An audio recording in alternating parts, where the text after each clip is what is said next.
medieval and late medieval periods, but access varied wildly. The church eventually frowned upon communal nudity, which really put a damper on hygiene enthusiasm. So, many turned to dry bathing, which is exactly as unrefreshing as it sounds. Wiping yourself with a cloth, then spritzing on scented water and pretending that counted. And then there were the overachievers, people who kept flower petals in their shoes or stuffed herbs in their bed linens to smell vaguely like someone who had recently seen a garden. In medieval Europe, beauty wasn't just skin deep, it was morally loaded.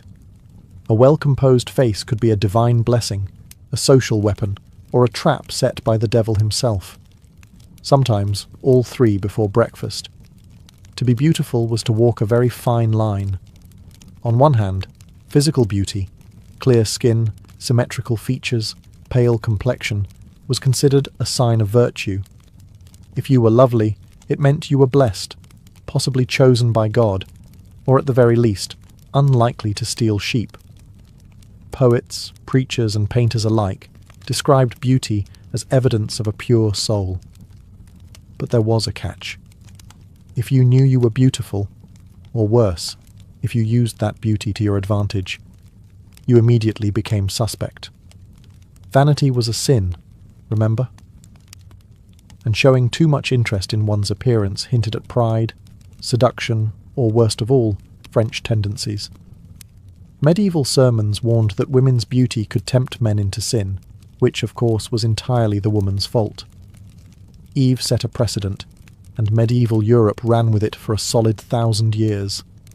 A woman wearing makeup, showing a bit of hair, or fluttering her lashes at the wrong night could easily find herself accused of being everything from immoral to outright demonic. Some even believed that beauty could be an illusion, a sorceress's disguise, a glamour conjured by witches to lead righteous men astray. This may sound dramatic, but remember, this was a time when bad weather could get you burned at the stake. Conversely, those who were plain or ill-featured were sometimes assumed to be morally deficient, or just unfortunate. The idea that outward appearance reflected inner character wasn't just popular, it was doctrine in some circles. Beauty meant grace, ugliness meant punishment, illness, or divine disappointment. Of course, all of this made things spectacularly confusing. Be beautiful, but don't try too hard.